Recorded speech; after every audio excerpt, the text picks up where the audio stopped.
좀 깜짝 놀랐고요. 저희 우리 대구 남부 교회 성도님들이 제가 왔을 때보다 한 2배 정도에서 3배 정도 분위기가 좋다고 그럴까요? 원래는 저는 좀 어려움이 있는 상황에서 거의 초청을 하거든요. 그래서 이렇게 분위기 좋은 거 잘 적응이 잘 안 돼요. 뭔가 좀 뭐랄까 무게감이 느껴지고 뭐 웃음소리가 전혀 뭐 끝날 때까지 안 들리는 그런 상황에서 제가 이제 강사로 거의 초청을 많이 받기 때문에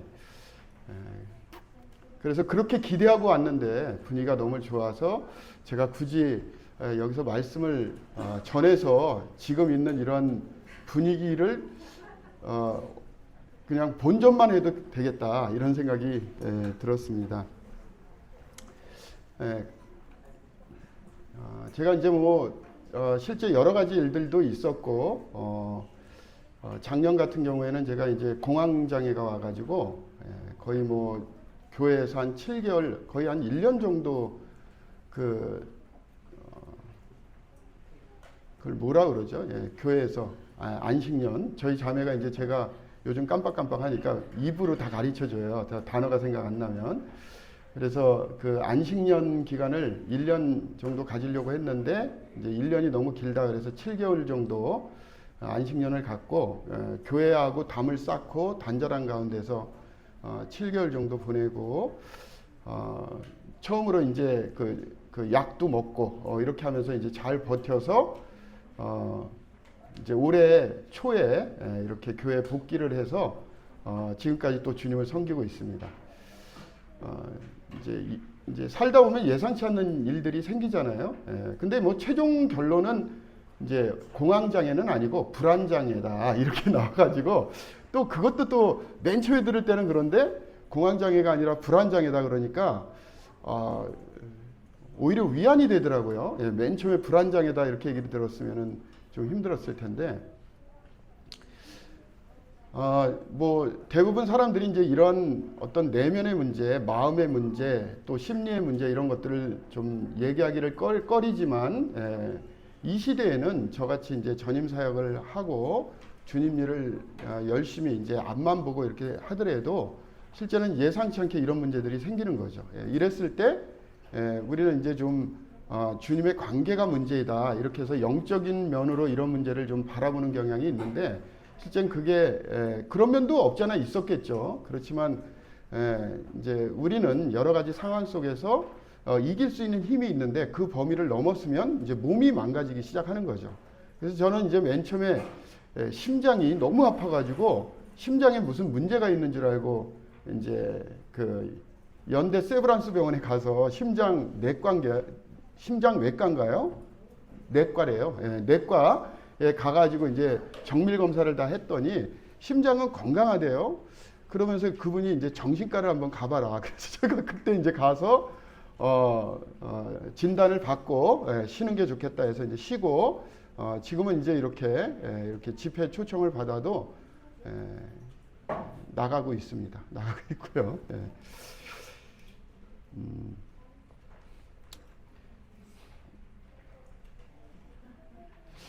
다시 한번 말씀드리지만 제가 이런 분위기에 좀 익숙하지 않아서요. 좀 우울하고 암울해야지 되는데 이거를 어떻게 분위기를 띄우지 이미 띄워져 있는데 그런 생각이 좀 듭니다. 너무 감사해요. 우리 남북교회 실제는 항상 마음에 있었고 우리 남북교회가 주님 안에서 정말 성도들이 위안을 받는 제가 그때 방문했을 때는 실제는 그런 면에 있어서 제 마음 가운데 기도가 좀 있었는데 주님께서 놀랍게 인도하시고 또 이렇게 되면서 성도님들이 제가 지역교회를 많이 방문했지만 이렇게 즐거운 교회 요즘 보기 드뭅니다. 굉장히 진짜 드물어요. 그래서 이런 페이스를 잘 유지하시고 정말 기다려지는 교회, 정말 아름다운 교회, 성도들이 하나가 돼서 같이 꿈꾸는 거죠. 그래서 저도 이제 서울 지역에 대구하고는 또 다르게 쉽지 않아요. 이제 서울이나 수도권 지역은 이게 진짜 선교지라고 생각을 하고 주님을 섬겨야 되기 때문에 저희가 이제 한 달에 월세가 한 60평 조금 더 쓰는데 380만 원 정도 들거든요. 성도가 그렇게 많지 않습니다. 저희도 한 65명 정도 모이는데 그런 걸 감당하기가 쉽지 않죠. 그렇다고 이제 그런 걸 포기할 수 없기 때문에 저희도 최선을 다해서 주님을 섬기고 똑같이 우리 대구 남북교회처럼 성도들이 즐거워하는 교회, 와서 힘이 되는 교회, 그런 교회를 추구하고 있습니다. 뭐 제가 할 수 있는 게 설교하는 거라 이 부분에 대해서 제가 나눌 수 있는 부분들을 좀 가지고 왔는데 성도님들에게 좀 도전이 됐으면 좋겠다 이런 생각이 좀 듭니다. 그 이후로 저는 역시 뭐 기대하셨다시피 공부를 주구장창 지금까지도 하고 있고 앞으로 주님 나라 갈 때까지 이제 공부를 하게 될 텐데요. 그때는 제가 이제 구약을 좀 공부를 하고 왔고 지금은 이제 신약을 공부하는 중인데 특별히 제가 이제 성경 해석학을 이제 성경을 어떻게 보느냐 그런 부분들을 이제 너무나 오랫동안 공부를 해오고 지금도 이제 그 계속 공부를 하고 있고요. 그 다음에 이제 사복음서가 제가 지금 오랫동안 공부하고 있는 주제이기 때문에 우리 성도님들하고 특별히 요한복음 어떤 복음서를 같이 나눌까 하다가 이제 요한복음서를 같이 이렇게 가지고 왔습니다.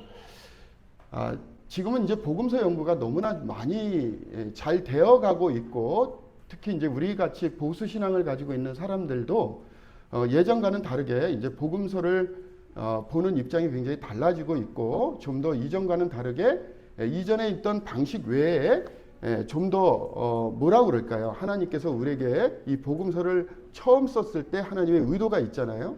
그 의도를 좀 더 객관적으로 가까이 갈 수 있는 방법들이 굉장히 연구가 많이 됐고 그런 가운데서 이제 오늘날 전 세계에 이 보수적인 신앙을 가지고 있는 사람들이 이제 복음서는 이렇게 봐야 된다라고 하는 최종 거의 결론을 내고 있습니다. 물론 앞으로 좀 더 나은 방법의 접근법이 있으면 그런 방법을 또 소개해서 소화하는 가운데서 우리 지역교회 같이 나누면 좋겠지만 현재 이제 저희가 지금 요한복음을 통해서 복음서를 어떻게 봐야 되는지 이 복음서를 통해서 하나님께서 우리에게 어떤 의미를 주시는지 하나님께서 맨 처음에 우리에게 주시는 그 복음서의 원래 의미가 무엇인지 그런 부분들을 우리가 좀 살펴보는 시간을 갖기로 하겠습니다. 이전에는 좀 요한복음 같은 경우는 좀 애매모호했어요. 특히 우리가 이제 복음을 전도하고 제일 먼저 또는 이제 구도자들에게 성경을 뭐부터 읽을까요? 라고 하면은 이제 주저하지 않고 거의 이제 요한복음부터 읽으세요. 그런 거는 우리가 가지고 있는 신앙 주제들이 많이 있잖아요. 신앙생활을 뭐 2, 3년 하든 5년 하든 10년 하든 20년 하든 30년 하든 이렇게 신앙생활을 하면서 우리가 갖게 된 신앙의 결론들이 있습니다. 그런 결론들의 입각에서 이렇게 복음서를 보면 가장 우리가 지금 가지고 있는 최종 결론에 가까운 복음서가 요한복음이에요. 그죠? 뭐 완전하신 하나님과 완전하신 인간의 개념이라든가 그죠? 거듭남의 비밀이라든가 뭐 다양한 부분들이 있죠. 그죠? 우리가 익숙한 하나님이신 예수 그리스도 얼마나 좋습니까? 다른 복음서에도 그런 부분들이 나오지만 우리가 보기에는 마태마가 누가복음에서는 우리가 이해하는 만큼의 예수 그리스도를 제자들은 이해하지 못했어요. 나중에 부활한 이후에 우리와 비슷한 그런 것들을 갖게 됐겠지만 그 이전에는 그러지 못했다는 거죠. 그러니까 계속 여러분들이 복음서를 보면 제자들이 예수님 얘기하시는 걸 잘 이해를 못해요. 그렇죠?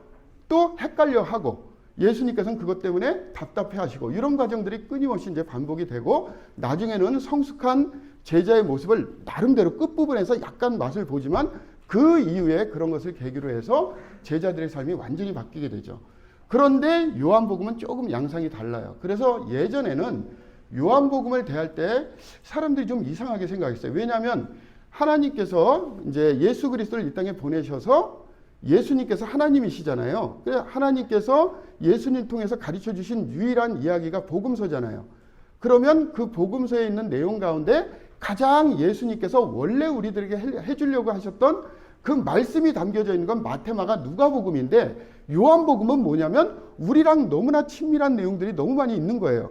그래서 사람들이 생각했을 때 학자들도 역시 마찬가지지만 공간복음보다 요한복음은 뭔가 좀 원래 이렇게 좀 거칠고 원래 처음으로 예수님께서 제자들에게 얘기한 것 이상의 새로운 교회의 모습을 가지고 재해석해서 쓴 복음서다 이렇게 얘기를 해서 다른 복음서보다 요한복음은 약간 좀 열등한 복음이다 이런 생각을 가지고 있는 입장이었거든요.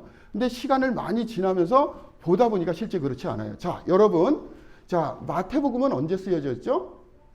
예수님 부활하시고 난 다음에 한 40년 정도 후에 쓰여졌어요. 그러니까 예수님 살아계시고 제자들과 같이 동행하시면서 예수님께서 얘기하실 때 제자들이 옆에 있으면서 말씀하시는 걸 막 적고 그런 게 아니에요. 예수님 부활하시고 한 35년에서 40년 이후에 처음으로 쓰여진 복음서가 마가복음이에요. 그 이후에 15년 정도 지나서 누가복음 또 뭐예요? 마태복음, 누가복음이 다른 지역에서 쓰여졌고 그 이후로 또 10년 지나서 쓰여진 90년에서 100년 근간에 쓰여진 게 요한복음이에요. 그러면 요한복음은 예수님 부활하시고 나서 몇 년 지난 다음에 쓰여진 겁니까? 70년 지나서 쓰여진 거죠. 그렇죠? 자, 그러면 세 복음서면 충분한데 왜 70년 지나면 얼마나 긴 기간입니까? 그렇죠?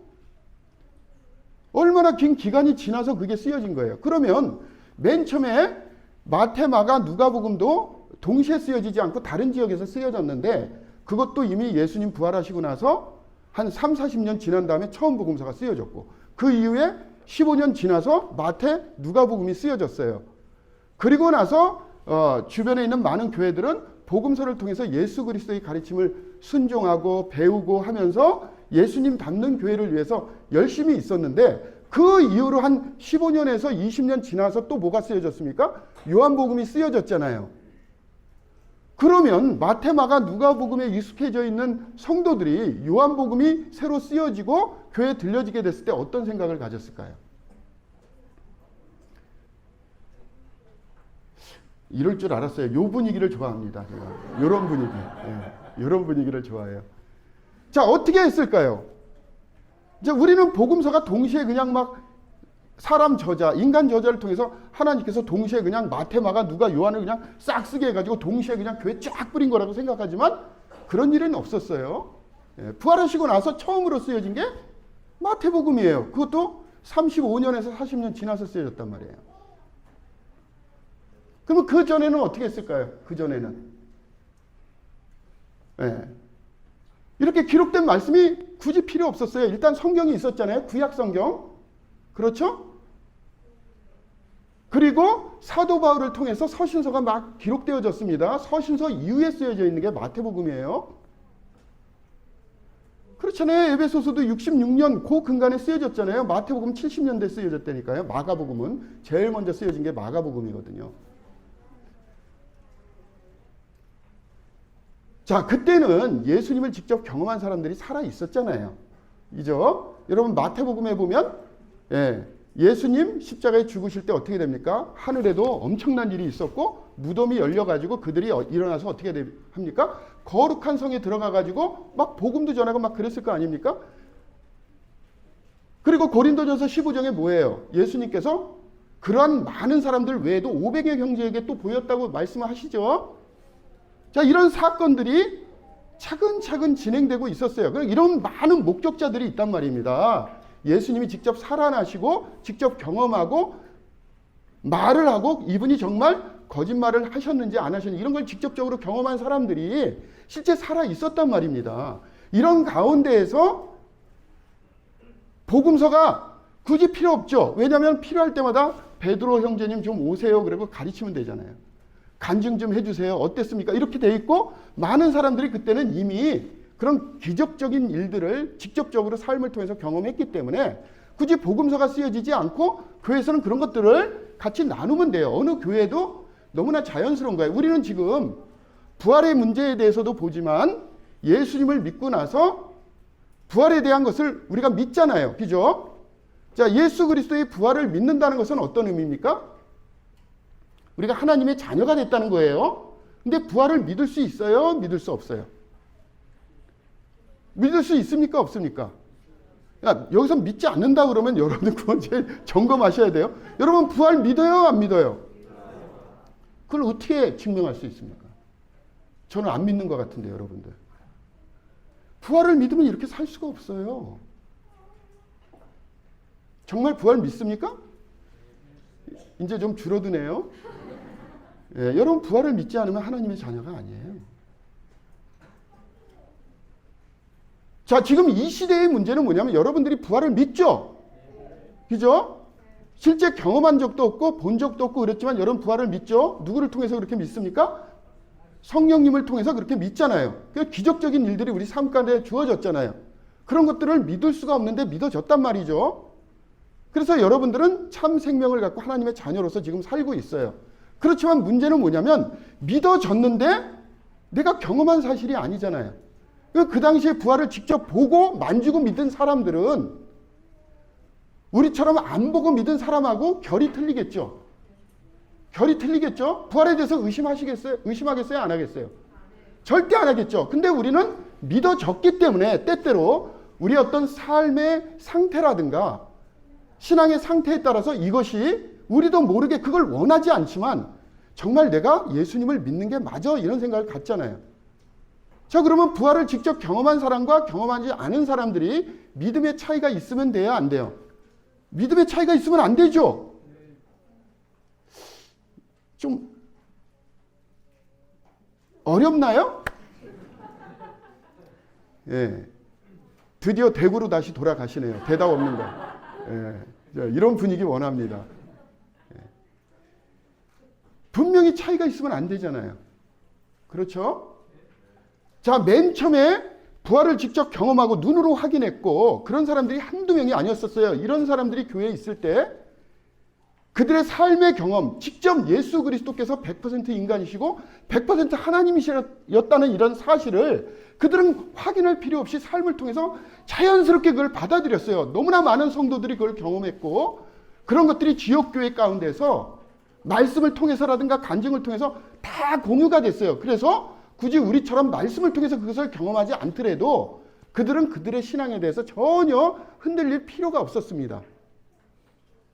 근데 이제 문제는 뭐예요? 이런 사람들이 무덤에서 일어나가지고 다시 거룩한 성에 들어가가지고 복음을 전하고 얼마나 놀랄 일들이 실제 벌어졌습니까? 에? 무덤까지 묻혔던 사람들이 살아나가지고 자기 가족들에게 다가가지고 그런 이야기를 하니 그런 현장을 한번 생각을 해보세요. 이게 엄청난 일이 있으니까 그게 굉장히 충격적이었죠. 근데 시간이 지나면서 이렇게 살아난 사람조차도 나중에는 시간이 지나면서 어떻게 돼요? 다시 죽게 됐죠. 그렇게 하나씩 떠나서 교회에 점점점 예수 그리스도의 부활과 그분과 같이 동행하면서 겪었던 많은 이적적인 사실들, 그분의 가르침, 이런 것들을 직접 받았던 그런 성도들이 하나씩 사라지면서 결국 이 교회는 지금 여기 대구 남북교회 성도들처럼 들어서 믿은 사람들이 점점점 지역교회 가운데 가득 차게 됐던 거예요. 마가, 누가 복음이죠. 근데 제일 먼저 쓰여진 게 뭐라고요? 마가복음이에요. 마가복음이 언제 쓰여졌다고요? 부활하시고 난 다음에 35년에서 40년 정도에 쓰여졌고요. 그 이후로 15년 후에 마태복음, 누가복음이 쓰여졌고 그 이후에 10년에 15년 후에 누가복음이 쓰여졌단 말이에요. 그러면 마태, 마가, 누가복음이 쓰여질 그 당시에는 실제 우리가 생각하는 것처럼 그 당시에 실제 예수 그리스도의 삶을 직접 경험했던 분들, 돌아가셨다 하더라도 그걸 직접적으로 들었던 사람들이 살아있기 때문에 그 교회는 신앙의 가장 큰 핵심인 부활의 문제에 대해서 예수님의 신성에 대해서 의심하는 사람들이 별로 없었어요. 그러니 우리가 가지고 있는 이런 성경을 굳이 그 당시에는 구약 성경을 가지고 예언의 관점에서 이해를 하고 예수님이나 사도 바울이나 이렇게 구약을 사용해서 복음을 전했던 것처럼 그렇게 지역교회가 복음을 전하고 예수님의 삶에 대해서 배우고 예수님이 원하시는 그런 제자의 삶을 살면서 전혀 지장 없이 성장하는 그런 삶을 살았는데 결국 직접적으로 경험했던 이런 성도들이 하나씩 사라지면서 결국 교회는 여기 계시는 이런 분들, 저를 포함해서 예수 그리스도의 부활을 믿었지만 믿고 하나님의 자녀가 됐지만 직접적으로 경험하지 못했기 때문에 주님을 바라보지 않으면 흔들리는, 제가 목소리 점점 커지고 있죠.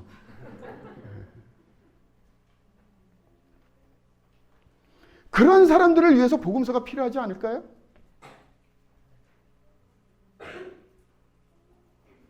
그렇죠? 그래서 요한복음이 쓰여진 거예요.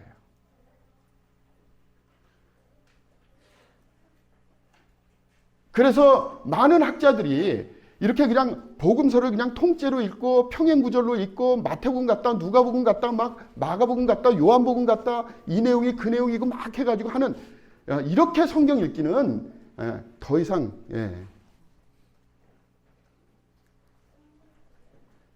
사복음서는 사도행전도 마찬가지지만 제일 처음에 이 복음서를 접했던 교회도 다르고요. 이것을 쓰신 분도 다르고 다른 장소에서 다른 시간대에 다른 목적을 담아서 쓴 거예요. 예수 그리스도에 대한 이야기이지만 목적 자체가 다르단 말이에요. 그러니까 여러분들이 마태복음 읽기를 따로 하셔야 되고 마가복음을 읽기를 따로 하셔야 되고 누가복음 읽기를 따로 하셔야 되고 요한복음 읽기를 따로 하셔야 돼요. 이건 다 예수님의 얘기예요. 그냥 한 것만 필요하죠. 다 다르게 존재하잖아요. 그리고 다른 시대에 쓰여졌잖아요. 그 시간이 지나면서 교회의 양상은 점점 바뀌기 시작하는 거예요. 그 교회, 그때 섬기던 그 성도들을 위해서 예수 그리스도의 이야기가 점점점 성숙한 가운데에서 기록되고 알려져야 될 필요가 있었던 것입니다. 그렇게 가장 나중에 쓴 예수 그리스도께서 부활하시고 난 다음에 70년이라는 세월이 흘러서 이제는 부활을 직접 경험한 그러한 성도들이 없는 그 공동체, 앞으로 이 공동체가 어떻게 됩니까? 지금 대구 남북교회처럼 계속 있을 거 아닙니까? 부활을 직접적으로 경험한 공동체는 그때 잠시 있었던 거예요. 그렇지만 이후에는 어떻습니까? 2000년 후에는 직접 경험하지 못하고 부활을 믿어서 하나님의 자녀가 되는 그런 교회들이 있을 거 아닙니까? 이런 직접 경험하지 못했지만 부활을 믿고 신앙생활하는 그리스도인들을 위해서 앞으로 있을 이 교회를 위해서 기존에 있는 마태마가 누가복음에는 없는 내용인, 그러니까 마태마가 누가복음은 70%가 일치하는 내용들이 있어요. 시간적으로나 순서적으로나. 근데 요한복음은 90%가 다른 내용이에요. 90%가 10%만 같아요. 10%만 완전히 다른 내용이에요.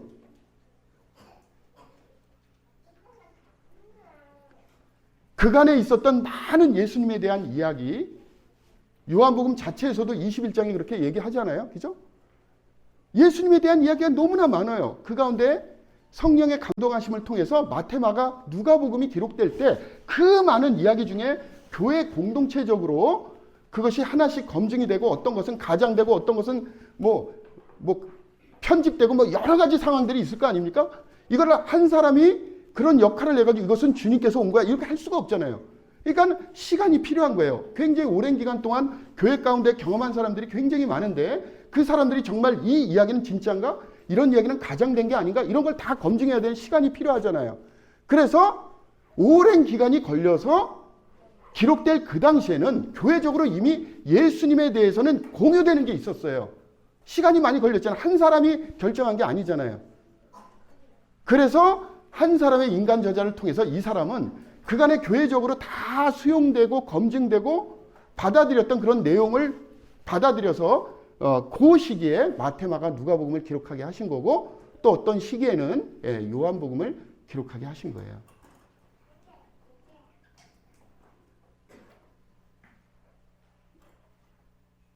요한복음 21장을 한번 볼까요? 요한복음 21장.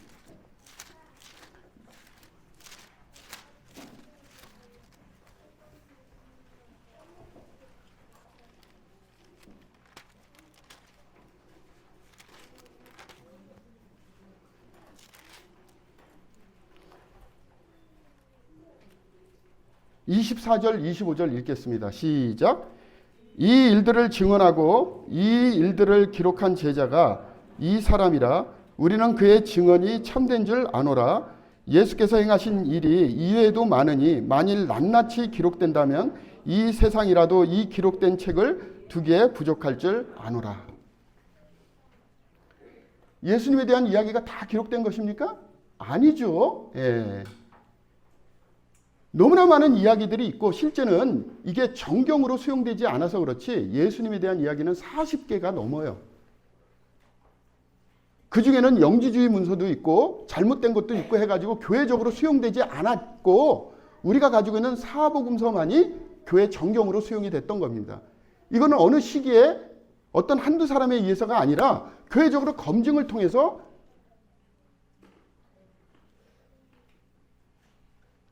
하나님께서 우리들에게 주시는 성령의 감동하심을 통해서 준 성경의 범위 안에 들어오는 것들이 지금 우리가 보고 있는 사복음서예요.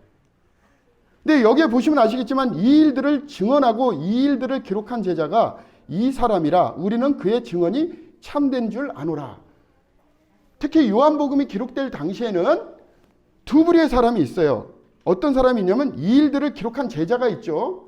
요한복음에서는 그 제자를 하나님께서 사랑하신 제자다 이렇게 얘기를 합니다. 또 어떤 부류가 있죠?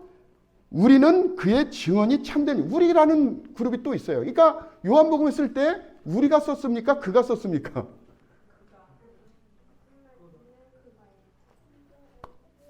우리도 썼고 그도 썼어요. 물론 요한복음의 주 저자는 요한입니다.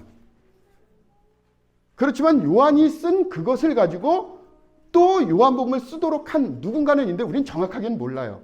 단 전통적으로 요한복음은 사도 요한이 쓰였다 이렇게 수용하는 거죠. 그게 맞습니다. 사랑하시는 제자가 그러니까. 우리가 이 부분을 읽더라도 어떻습니까? 요한복음은 그 시대에 맞는 교회의 모습 가운데 그 이전에는 잘 알지 못하거나 또는 누군가에 의해서 얘기되어지고 있는 내용 가운데 또 한 번의 검증이 필요할 때가 있었죠. 하나님께서 그러한 시기를 원하시는 거예요. 오늘날도 역시 마찬가지고요. 자, 우리가 그 대구 남북교회가 주님 안에서 정말 영적인 교회를 원하시죠. 그죠? 정말 훌륭한 인격을 가지고 있는 주님 안에서 이 시대에 어떤 영향력 가운데서 저항력이 있는 이 시대를 정말 넉넉히 살아가고 씩씩하게 살아가지만 신앙 안에서 흔들리지 않는, 제가 이 불안장애 가운데 있을 때 정말 주님의 놀라운 은혜로 이렇게 극복이 되잖아요. 제가 주님이 아니었으면 어떻게 이 자리에 이 순간 이렇게 쓸 수가 있겠습니까? 저는 그거 상상할 수가 없어요. 너무너무 힘들었거든요. 이미 시기를 지나서 약의 도움을 받지만 제가 짧은 시기에 그런 어려운 시기를 넘어서 주님이 아니었으면 저는 엎어졌을 거예요. 이게 번아웃 증후군하고 같이 와가지고 너무너무 힘들더라고요. 잠을 못 잤어요. 심장이 한번 뛰면 심장이 폭발할 것처럼 너무너무 힘들었어요. 그런데 심장에는 문제가 없대요. 그럼 뭐가 문제입니까? 어떤 분들은 또 그러더라고요. 주님과의 관계를 한번 점검해 보래요. 그래서 열심히 점검을 했어요.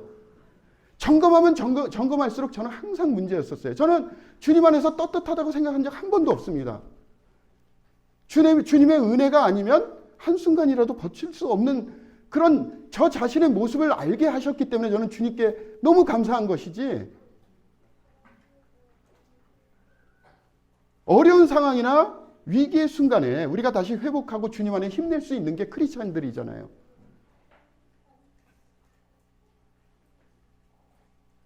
그런 모든 것은 우리에게 주신 이 말씀, 다른 것도 다 중요해요. 신앙 안에서 중요한 게 너무 많지만 가장 중요한 이 말씀으로 돌아가서 주님께서 이 말씀을 통해서 우리에게 주시는 그 원래의 의도가 무엇인지를 우리가 어느 순간에도 가까이 가지 않으면 우리는 다른 것으로부터 그 해법을 찾으려고 노력할 것입니다. 그러한 과정을 겪는다 하더라도 우리의 심장은, 또 우리의 심령은 항상 어떤 상황 속에서도 하나님의 말씀으로 더불어 주님의 인도하심을 받으려고 하는 그런 자세가 우리 모임이 가지고 있는 굉장히 중요한 정체성이라고 생각합니다. 그래서 예전에 우리 모임을 성경이다 이렇게 얘기했단 말이에요. Brethren is the Bible. 제가 예전에 말씀드렸죠. 항상 성경 안에서 삶의 문제를 해결하려고 하고 성경의 가르침대로 순종하려고 하고 하나님 말씀으로 가장 기쁨을 누리고 그 가운데서 위안을 얻으면서 세상 가운데서도 넉넉히 살아갈 수 있는 그러한 뜨거운 심장을 가지고 있는 그것이 바로 우리 모임이다. 우리들의 신앙이다. 이렇게 생각을 하고 있습니다. 자, 20장으로 넘어와서요. 자, 오늘은 20장하고 1장 잠깐만 설명드리고 저도 지금 6시간 동안 운전을 해가지고 지금 머릿속에는 자꾸 이 100km로 계속 가고 있어요. 이게 좀 안정이 돼야 되는데 오늘 참 많이 막히더라고요. 그래서 좀 죄송하고요. 제가 한 3시간 일찍 와서 좀 진정하는 가운데 이러려고 그랬는데 시간이 그렇게 되지 않았습니다. 자, 20장 잠깐 한번 보고요. 자, 20장 안식 후 첫날 일찍이 아직 어둘 때 막달라 마리아가 무덤에 와서 돌이 무덤에서 옮겨진 것을 보고 시몬 베드로와 예수께서 사랑하시던 그 다른 제자에게 달려가서 말하되 사람들이 주님을 무덤에서 가져다가 어디 두었는지 우리가 알지 못하겠다 하니 베드로와 그 다른 제자가 나가서 무덤으로 갈새 둘이 같이 다름질하더니 그 다른 제자가 베드로보다 더 빨리 달려가서 먼저 무덤에 이르러 구부려 세마포 놓인 것을 보았으나 들어가지는 아니하였더니 시몬 베드로는 따라와서 무덤에 들어가 보니 세마포가 놓였고 또 머리를 쌌던 수건은 세마포와 함께 놓이지 않고 딴 곳에 쌌던 대로 놓여 있더라. 그때야 무덤에 먼저 갔던 그 다른 제자도 들어가 보고 믿더라. 그들은 성경에 그가 죽은 자 가운데에서 다시 살아나야 하리라 하신 말씀을 아직 알지 못하더라. 이에 두 제자가 자기들의 집으로 돌아가니라. 마리아는 무덤 밖에서 서서 울고 있더니 울면서 구부려 무덤 안을 들여다보니 흰옷 입은 두 천사가 예수의 시체 누였던 곳에 하나는 머리편에 하나는 발편에 앉았더라. 천사들이 이르되 여자여 어찌하여 우느냐 이르되 사람들이 내 주를 옮겨다가 어디 두었는지 내가 알지 못함이니이다. 이 말을 하고 뒤로 돌이켜 예수께서 서 계신 것을 보았으나 예수이신 줄은 알지 못하더라. 예수께서 이르시되 여자여 어찌하여 울며 누구를 찾느냐 하시니 마리아는 그가 동산직인 줄 알고 이르되 주여 당신이 옮겼거든 어디 두었는지 내게 이르소서 그리하면 내가 가져가리이다. 예수께서 마리아야 하시거늘 마리아가 돌이켜 히브리 말로 라옴니오 하니 이는 선생이라는 말이라. 예수께서 이르시되 나를 붙들지 말라 내가 아직 아버지께로 올라가지 아니하였노라. 너는 내 형제들에게 가서 이르되 내가 내 아버지 곧 너희 아버지 내 하나님 곧 너희 하나님께로 올라간다 하라 하시니 막달라 마리아가 가서 제자들에게 내가 주를 보았다 하고 또 주께서 자기에게 이렇게 말씀하셨다 이르니라. 자, 19절부터 26절 같이 읽어볼게요. 시작. 안식 후 첫날 저녁에 제자들이 유대인들을 두려워하여 모인 곳에 문을 닫았더니 예수께서 오사 가운데 서서 이르시되 너에게 평강이 있을지어다 이 말을 하시고 손과 옆구리를 보이시니 제자들이 주를 보고 기뻐하더라. 예수께서 또 이르시되 너에게 평강이 있을지어다 아버지께서 나를 보내신 것 같이 나도 너희를 보내노라. 이 말씀을 하시고 그를 향하여 숨을 내쉬며 이르시되 성령을 받으라. 너희가 누구의 죄든지 사하면 사해질 것이요 누구의 죄든지 그대로 두면 그대로 있으리라 하시니라. 네, 24절 제가 읽겠습니다. 12 제자 중에 하나로서 디두모라 불리는 도마는 예수께서 오셨을 때 함께 있지 아니한지라. 다른 제자들이 그에게 이르되 우리가 주를 보았노라 하니 도마가 이르되 내가 그의 손에 못자국을 보며 내 손가락을 그 못자국에 넣으며 내 손을 그 옆구리에 넣어보지 않고는 믿지 아니하겠노라 하니라. 여드레를 지나서 제자들이 다시 집 안에 있을 때 도마도 함께 있고 문이 닫혔는데 예수께서 오사 가운데 서서 이르시되 너에게 평강이 있을지어다 하시고 도마에게 이르시되 내 손가락을 이리 내밀어 내 손을 보고 내 손을 내밀어 내 옆구리에 넣어보라. 그리하여 믿음 없는 자가 되지 말고 믿는 자가 되라. 같이 읽을게요. 시작. 도마가 대답하여 이르시되 나의 주님이시요 나의 하나님이시니이다. 예수께서 이르시되 너는 나를 본고로 믿느냐 보지 못하고 믿는 자들은 복되도다 하시니라. 제가 앞부분을 설명을 하고 이 부분을 읽으니까 왜 이게 여기에 기록된지 아시겠죠? 아시겠죠? 왜 뜬금없이 도마 이야기가 여기 나오냐고요. 오히려 끝부분은 좀 완성된 믿음의 모습을 보여주고 끝내야 되는 게 우리가 생각하는 어떤 글에 잘 쓴 글, 뭔가 의도가 있어가지고 쓰는 글에 중요한 요소가 아닌가요? 근데 여기에 갑자기 다른 복음서에는 전혀 등장하지 않는 도마라는 누구도 별로 관심이 없어요. 제자 중에 실제는 도마 그러면 제자 중에 정말 가장 하등한 제자. 다른 제자들하고는 결이 다른 뭔가 좀 믿음에 문제가 있는 꼭 마음으로 믿지 않고 이건 마음으로 믿는 건 우리의 정서에 굉장히 익숙한 거예요. 그죠? 그래서 우리가 현재 신앙생활을 하면서 가지고 있는 신앙의 결론을 가지고 여러분들이 요한복음을 보기 때문에 요한복음이 굉장히 친숙한단 말이에요. 뭔가 마음으로 믿고 겉으로 드러나는 것이 아니라, 그래서 우리는 이 복음서를 읽으면서 뭔가 도마에 대해서 좀 판단을 하죠. 아, 뭔가 좀 문제가 있는 신앙인, 그런 목적으로 도마가 등장하는 게 아니에요. 도마는 여러분들하고 너무 닮은 모습입니다. 입장을 바꿔놓고 생각하고 정말 이게 팔릴 책으로 쓰고 싶다고 그랬으면 도마는 여기 등장하면 안 돼요.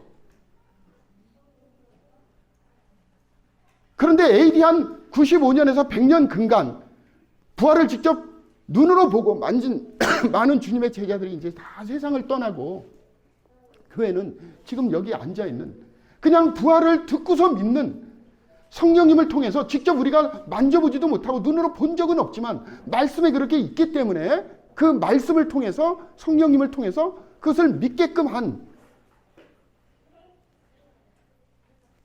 그런 성도들이 있는 교회의 모습이 요한복음을 처음 접했던 그 교회의 모습이란 말이에요.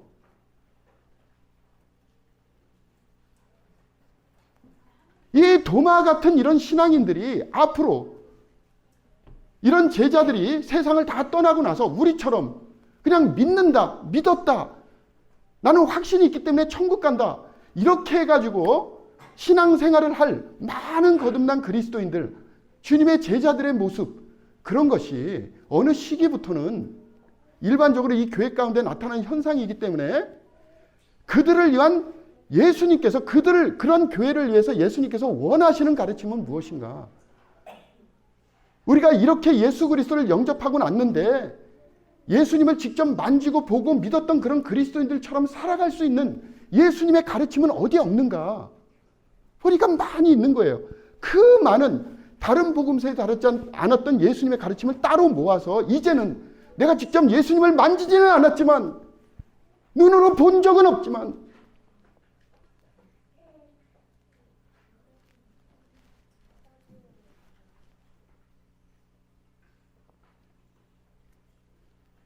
하나님의 자녀로 세상의 어떤 상황 속에서도 흔들리지 않는, 넉넉히 사는 그런 제자의 삶을 위해서 주님께서 요한복음을 쓰셨단 말입니다. 그래서 1장에 태초에 말씀이 계시니라. 그 말씀이 누구세요? 곧 하나님이세요.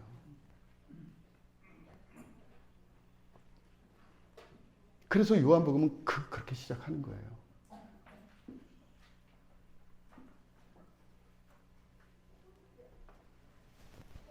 26절에 보면 맨 처음에 등장한 도마는 실제는 어떻게 됐어요?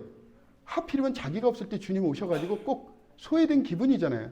뭐 어떤 이유인지 몰라도 자기는 직접 경험해 좀 있겠다, 이렇게 나왔어요. 자, 그러면 우리가 생각했을 때 그런 문제라 그러면 주님께서 바로 도마의 집에 직접 가셔서, 자, 너 그때 오해했어. 한번 만져봐. 한번 네 손을 내가지고 옆구리 한번 넣어봐. 이렇게 하시면 되잖아요. 그럼 도마가 문제라 그러면 다 해결되잖아요. 근데 여러분 여기서 보면, 여러분이 성경을 보실 때 특히 여러분들이 읽는 이 요한복음은 내러티브 장르예요. 이거는 이야기체란 말입니다. 이야기처럼 읽으셔야 돼요. 그러니까 편지처럼 읽으시면 안 되고, 잠언처럼 읽으시면 안 되고, 시편처럼 읽으시면 안 돼요. 예언서처럼 읽으셔도 안 되고요. 전도서처럼 읽으셔도 안 돼요. 이거는 장르 자체가 이야기체예요. 내러티브란 말입니다. 내러티브의 가장 중요한 게 뭐죠? 플롯이죠. 플롯을 만드는 건 누구죠? 저자예요. 저자가 어떻게 얘기하죠? 서술자를 통해서 얘기하는 거예요. 무슨 얘기인지 모르시겠죠? 여러분 근데 다 학교에서 배운 거예요. 우리를 어렵게 하기 위해서 말씀을 쓰신 게 아닙니다. 이미 우리가 학교에서 많이 배운 내용을 가지고 오해하지 않고 하나님의 원뜻을 알 수 있도록 안전장치를 통해서 기록하신 거예요. 근데 예수님의 이야기는 이런 이야기체 장르를 통해서 전달하는 게 가장 안전하고 쉽게 받아들일 수 있고 오래 기억할 수 있기 때문에 이런 장르를 통해서 우리에게 주셨단 말이에요. 자, 여기에서 보면 어떤 의도가 있어요. 여러분들 TV 드라마 같은 거 볼 때 보면 어떤 것은 빨리 확 지나가다가 중요한 내용이 있으면 갑자기 시간이 정지하죠? 그죠? 둘이 대화하는 것을 가지고 30분, 20분 막 해요. 중요하니까 그렇게 다루잖아요. 근데 어떤 경우는 뭐예요? 중요하지 않으면 갑자기 20년 후, 막 몇 년 후가 막 지나가죠? 그런 것을 조절하는 건 누구죠? 서술자예요. 성경에는 그런 장치가 다 있단 말이에요. 여기 보시면 26절에 여러분들이 이런 걸 잘 관찰해서 읽으셔야 돼요. 여드레를 지났죠. 도마 가운데 나타나고 나서 여드레가 지났어요. 여드레가 며칠이죠? 6일인가요? 7일인가요? 8일인가요? 자, 합의하에 넘어갑니다. 자, 8일이에요. 자, 그리고 이렇게 시간의 흐름이 갑자기 빨리 진행되고 멈춰지고 갑자기 도입되고 이런 것들을 여러분들이 주목해서 봐야 돼요. 끝나고 나서 여드레를 확 보내버리잖아요. 그 중간 과정은 무슨 일이 있었겠죠. 도마는 막 나는 왜 뺐지? 왜 내 없을 때 많은 일들이 그거 중요한 게 아니에요. 그거는 그런 일이 실제 있었다 하더라도 시간을 빨리 진행시켜서 여드레가 지나서 제자들이 다시 집안에 있을 때 여기에 주목해야 된단 말이에요.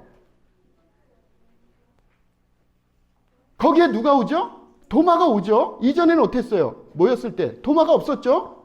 그죠? 그리고 삐져서 갔어요. 뭔진 잘 몰라. 기분 나빴겠죠. 그러고 나서 8일 지나고 난 다음에 그 제자들이 있었던 똑같은 모습을 구현합니다. 보세요. 여기 그대로 돼 있잖아요.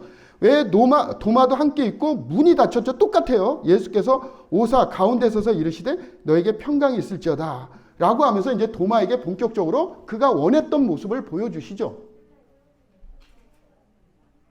왜 예수님께서는 8일 동안 시간을 지연하셨죠? 가르침이 필요했으면 개인적으로 나타나서 그렇게 하시면 되는데 이 도마가 자발적으로 주님의 제자들의 공동체에 자기 발로 오기까지 기다리신 거예요.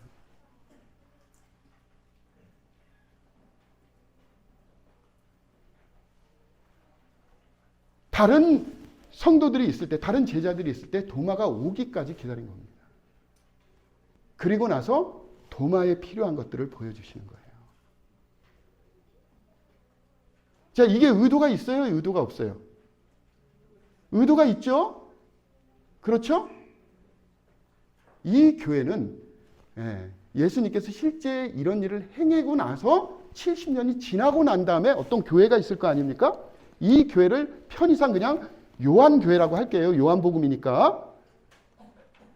그러니까 예수님의 실제 이렇게 했던 것은 70년 전의 일이고 이렇게 했던 이후에 70년이 지나서 요한교회라고 생겼어요. 근데 이 요한교회는 어떤 특징을 가졌다고요? 우리처럼 부활을 직접 눈으로 보고 만지지 못했던 사람들이야. 다 세상 떠났으니까요. 연세가 드셔가지고. 그러니까 우리 같은 이런 신앙인들이야. 믿어서 직접 눈으로 본 적은 없고 만진 적도 없지만 예수 그리스도의 부활을 성령으로 말미암아 믿고 신앙생활을 했던 그 교회 모델 교회가 예수님 부활하시고 나서 70년 정도 지나서 나온 거예요. 근데 앞으로 이 교회는 어떻습니까? 이전에 있었던 교회보다는 앞으로 있을 교회의 모델로서 전형적인 모습을 가지고 있잖아요. 그리고 오늘도 우리도 직접 부활을 경험하지는 않았잖아요. 그렇지만 여러분 부활을 믿습니까? 3명 믿네, 3명. 여러분 부활 믿어요? 부활 믿습니까? 근데 왜 이렇게 흔들리세요?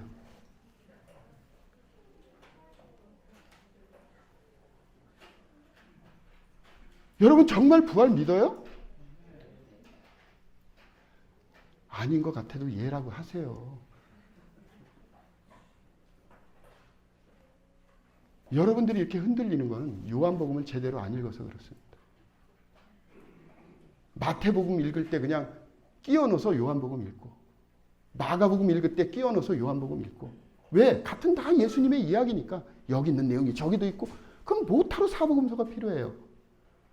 여러분들이 부활해서 흔들리고 내가 정말 예수님 믿는 거 맞아? 부활을 경험한 사람이 어떻게 이렇게 삽니까? 앞으로 이런 교회들이 요한복음이 쓰여지고 난 이후부터는 거의 대부분의 교회가 다 이럴 교회였는데 근데 예수님을 직접 경험했던 교회에 있었던 성도들처럼 우리도 그렇게 살아가야 되잖아요. 그래서 그런 성도들을 위해서 복음서가 또 필요하잖아요. 그래서 뭘 썼다고요? 요한복음서가 쓰여져서 주어졌어요. 그러면 요한복음서가 다른 복음서와는 다르게 공통된 부분도 많이 있지만 이런 환경에서 신앙생활을 하면서 절대 흔들리지 않고 힘들더라도 주님에게로 다시 돌아오고 지치더라도 다시 주님에게로 돌아오고, 저처럼 아프더라도 주님에게로 다시 돌아오고, 그래서 나는 정말 세상에 있는 사람과 뭔가 다른 사람이다. 주님의 안전한 가운데 있다. 그분은 참 하나님이시고 참 인간이시다.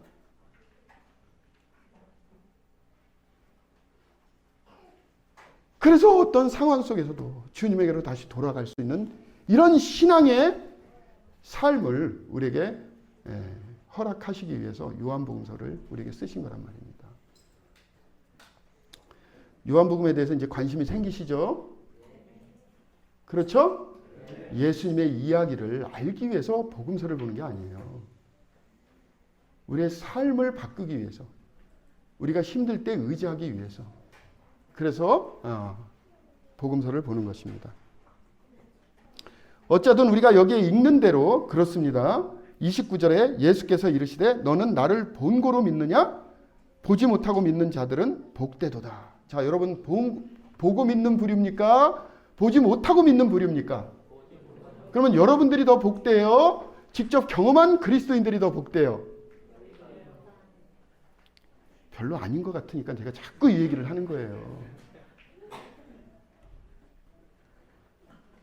우리는 뭘 부러워하냐면 한번 예수님 좀 만졌었으면, 그분의 못자국을 내가 정말 만져봤으면 내 신앙이 이러지 않을 텐데, 뭐 주님께서 내가 기도해도 들어주시지도 않고 뭘 그렇게 나를 그렇게 특별히 예수님 믿었는데 뭐가 나에게 다른 거야? 주님께서 나를 어떻게 사랑하시냐? 이런 거 가지고 고민하면서 살잖아요. 그렇게 살 필요가 없는데 그렇게 살아요. 왜 그렇죠? 나는 보는 신앙이 더 중요하니까. 만지는 신앙이 더 중요하니까. 그러니까 우리와 같은 이런 신앙인들로 인해서 이어지는 이 교회는 실제는 하나님께서 우리와 얼마나 가까이 하시는지, 성령님께서 이 공동체 가운데서 우리를 어떻게 지키시고 인도하시는지, 특별히 요한복음은 이런 문제에 대해서 굉장히 직접적으로 우리의 삶에 밀접하게 가르치고 있는 것입니다. 자, 그래서 이런 내용이 여기 있는 것을 여러분 아시겠죠? 자, 11절 읽고 다시 1장으로 넘어가겠습니다. 31절 읽고, 30절 31절 시작. 예수께서 제자들 앞에서 이 책에 기록되지 아니한 다른 표적들도 많이 행하였으나 오직 이것을 기록함은 너희로 예수께서 하나님의 아들 그리스도이심을 믿게 하려 함이요 또 너희로 믿고 그 이름을 힘입어 생명을 얻게 하려 함이라. 자, 요한복음에 기록한 목적을 여기 아주 굉장히 요약해서 설명을 했죠?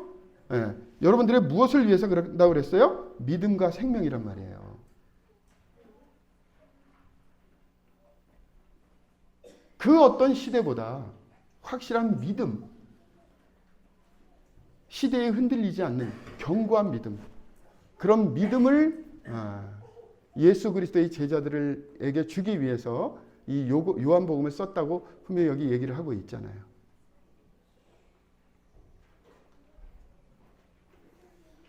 자, 1장으로 넘어가겠습니다. 자, 제가 21장까지 다 할 수는 없잖아요. 그죠? 자, 1장으로 넘어갈게요.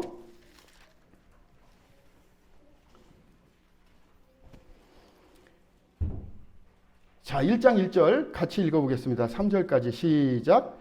태초에 말씀이 계시니라. 이 말씀이 하나님과 함께 계셨으니 이 말씀은 곧 하나님이시니라.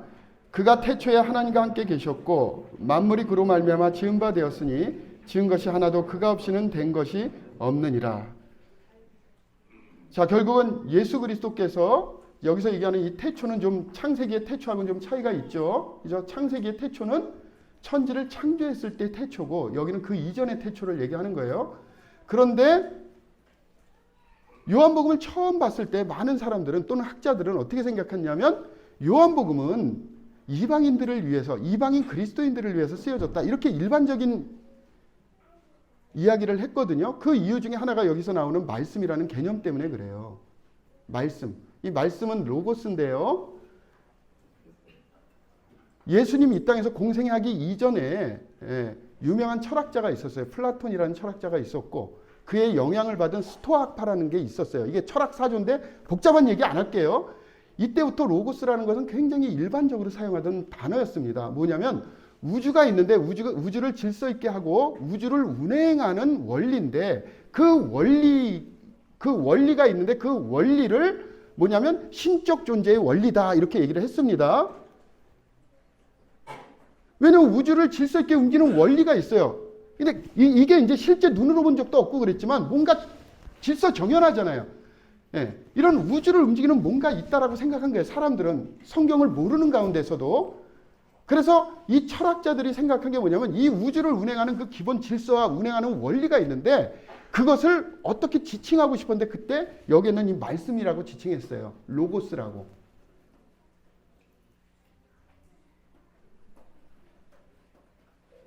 그래서 사용한 그 로고스를 가지고 일반적으로 그때 당시에 있는 사람들은 이 로고스라고 하는 개념을 이렇게 우리가 지금 제가 설명한 대로 이렇게 이해하고 있었거든요. 우주를 질서 있게 움직이는 어떤 원리예요. 원리.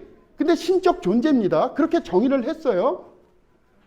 그래서 사람들은 자기가 사는 이 세상의 이런 원리를 그 누군가는 그런 역할을 하고 있겠지라고 생각하면서 그렇게 이거를 사용하고 있었는데 갑자기 그 로고스가 누가 된 겁니까?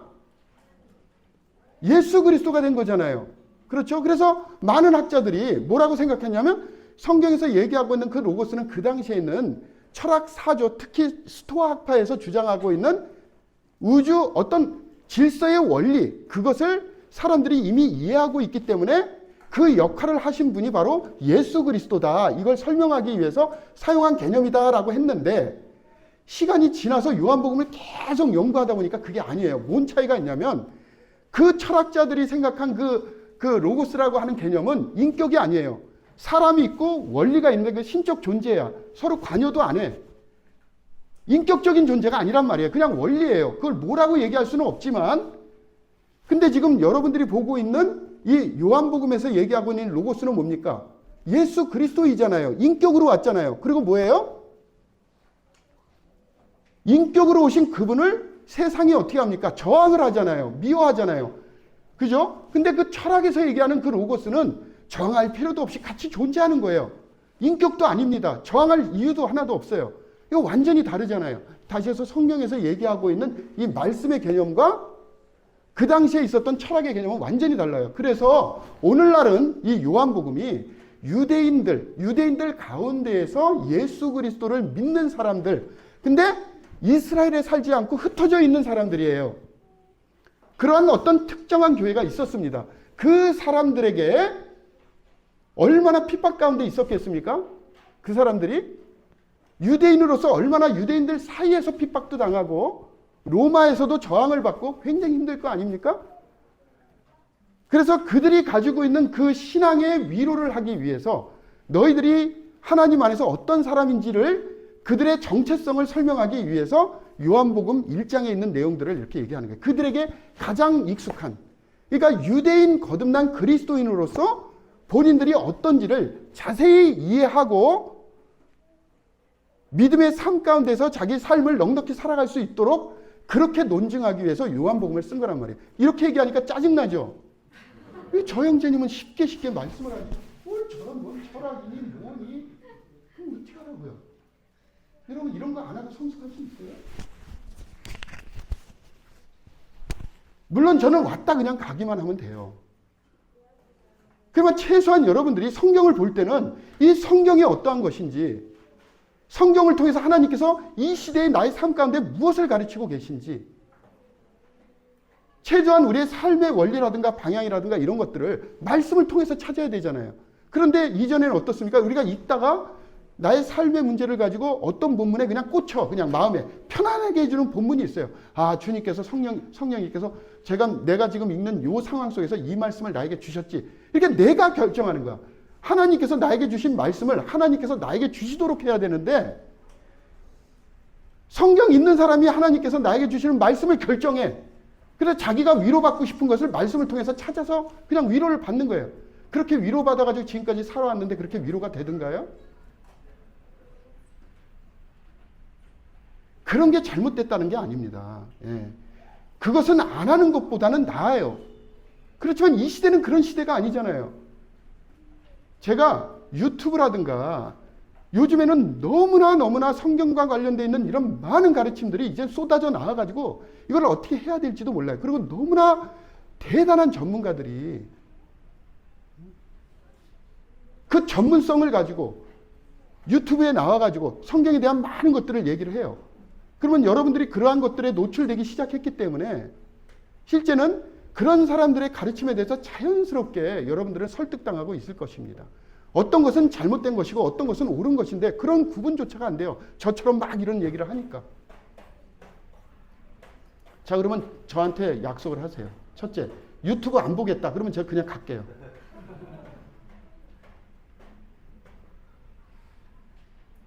자, 그래서 긴 시간은 아니지만 그렇죠. 여러분들이 최소한 예수 그리스도에 대해서 우리가 알 수 있는 것은 복음서를 통해서만 알 수 있잖아요. 다시 복음서 읽기를 하셔야 됩니다. 예수 그리스도가 가장 중요한 거예요. 여러분들은 많이 알고 있다라고 생각하지만 실제는 우리가 알고 있는 만큼 아는 게 아니에요. 그래서 저에게 주어진 시간 동안 요한복음을 통해서 이 요한복음을 어떻게 읽는 것이 좋은 것인지, 자, 그런 것들을 좀 나누려고 하고 있습니다.